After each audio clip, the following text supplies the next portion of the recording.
उत्तरकाशी में मंगलवार को आई तबाही के बाद जहां मौत का सैलाब आया, उस धराली तक, हर्सिल आर्मी कैंप तक, आज तक आपका ही चैनल सबसे पहले पहुंचा है। आज तक की टीम इस वक्त धराली में मौजूद है। आज तक वो पहला चैनल है जो ग्राउंड जीरो पर पहुंचा है।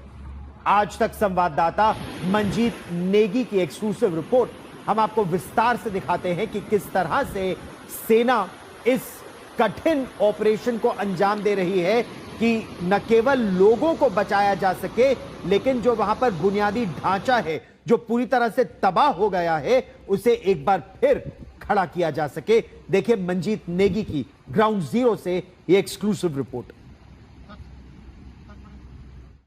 धराली में वो पॉइंट दिखाते हैं जहां पर इस आपदा की शुरुआत हुई। ये ऊपर जो नाला, जो घाटी नजर आ रही है, ये खीरगाड़ का इलाका है, जिसके ऊपर के जो पहाड़ हैं उन्हें हर्षिला पर्वत श्रेणी कहा जाता है। और ये गीर गाड़ मतलब ये घाटी या गधेरा इसको स्थानीय भाषा में कहा जाता है, जो एक मौसमी बरसाती मौसम का गधेरा है। यहाँ पर ऐसी उम्मीद नहीं की जाती कि इतनी बड़ी बाढ़ यहाँ पर आ सकती है।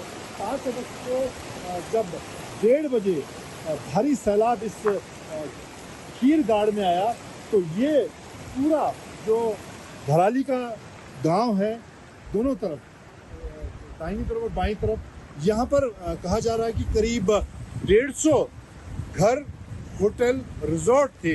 5-5 मंजिला रिजॉर्ट थे। और अब आप देखें कि ये 40 फीट उस मलबे में ये 5-5 मंजिला जो रिजॉर्ट हैं वो दफन हो चुके हैं, दब चुके हैं। कुछ मकान, एक छोटा मंदिर वहाँ पर नजर आ रहा है।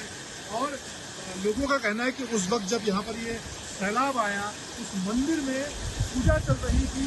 50 से 60 स्थानीय लोग उस मंदिर में मौजूद थे, जिनकी जान इसकी वजह से बच गई।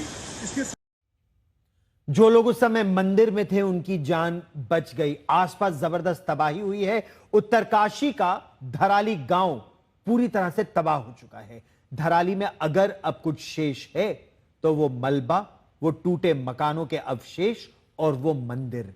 लेकिन सबसे पहले जिस जगह वो सैलाब आया, हम आपको उस जगह लिए चलते हैं और वहां आपको दिखाते हैं कि किस तरह से सैलाब आया, क्या हुआ वहां पर, इस समय की क्या स्थिति है। मंजीत नेगी की ये ग्राउंड जीरो से एक्सक्लूसिव रिपोर्ट।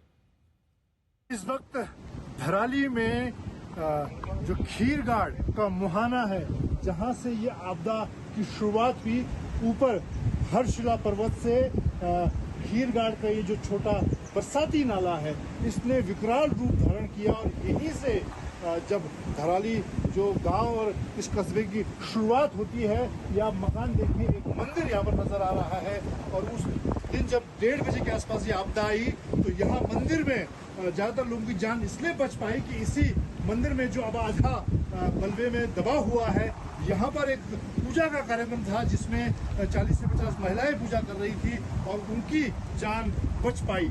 अब आप देखें, ये घर रिजॉर्ट हैं, 5-5 मंजिला ये रिजॉर्ट थे, घर थे। और यहाँ पर जो स्थानीय लोगों ने जानकारी दी, सेना आईटीबीपी की जानकारी मिली, 200 के आसपास यहाँ पर घर, रिजॉर्ट, मकान मौजूद थे उस वक्त। और यहाँ पर सेना की जो पहली टुकड़ी यहाँ पर पहुंची थी, उन्होंने अपने सामने इन घरों को, इन होटल्स को, रिजॉर्ट को मलबे में दबते देखा।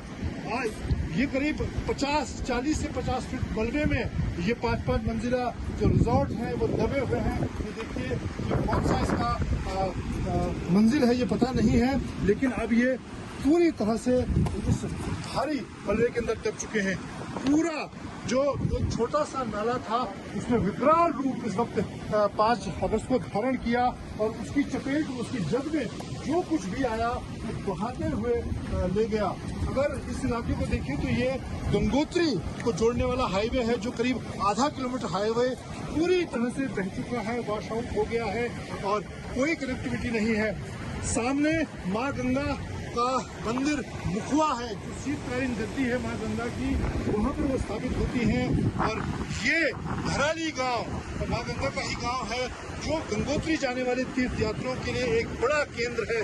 बड़ी संख्या, हालांकि अगस्त के महीने में बरसात में यहाँ पर टूरिस्ट कम होता है, लेकिन अभी भी जो जानकारी हमें यहाँ पर ग्राउंड पर मिल रही है, उस दौरान यहाँ पर 150-200 लोग मौजूद थे, जिसमें बड़ी संख्या में जो यहाँ पर मजदूर हैं बिहार के, नेपाल के, वो उनके बहने की आशंका, दबने की आशंका जताई जा रही है।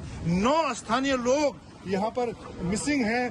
उसके अलावा अभी तक एक डेड बॉडी यहाँ पर मिली है, और हालांकि अब तीसरा दिन है, जो लोग मलबे में दबे होंगे उनके जीवित रहने की संभावनाएं बहुत कम रह जाती हैं। लेकिन उसके बावजूद यहाँ पर तीसरे दिन भी जो राहत और बचाव का काम है वो युद्ध स्तर पर चल रहा है। पुल है, ये धराली गांव को मुखवा से जोड़ता है। ये राजमार्ग गंगोत्री जाता है, और ये अकेला झूला पुल है जो सालों से यहाँ पर जो मुखवा गांव है, जो माँ गंगा का स्थान है, यहाँ पर जोड़ने का काम करता है। लेकिन इस आपदा के बाद जो भागीरथी का बहाव है वो कितना तेज हो गया है, और ये काफी ऊंचा झूला पुल है, जो अब पूरा नीचे जो गाद है, जो मलबा है, उसमें धंस चुका है, ये डैमेज हो चुका है। यहाँ पर आप देखें ये इसमें भारी दरारें पड़ चुकी हैं, टूटने के लगभग ये कगार पर आ गया है, और नीचे बिल्कुल मलबे में ये धंस चुका है। हालांकि बहुत ऊंचा और गहरा झूला पुल था। पहाड़ों में सामान्य तौर पर, नदियों पे इस तरह के झूला पुल बनाए जाते हैं गांव को जोड़ने के लिए।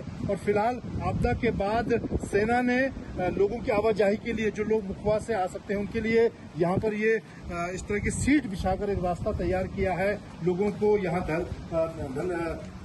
जोड़ने के लिए। और उस दौरान भी जब आपदा आई थी, सेना के जवान, यहाँ पर बाकी आईटीबीपी के जवान, इस वक्त देखिए सेना के जवान यहाँ पर लोगों को क्रॉस कराने के लिए तैनात खड़े हैं, और लोगों को यहाँ से इस तरह से निकाला जा रहा है। आगे छोटे छोटे पुल बनाए जा रहे हैं लोहे के, लकड़ी के, जिनसे लोगों को निकाला जा रहा है।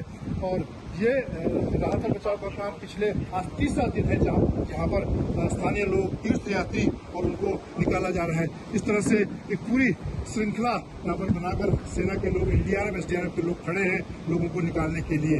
मंजीत नेगी, धराली, आज तक।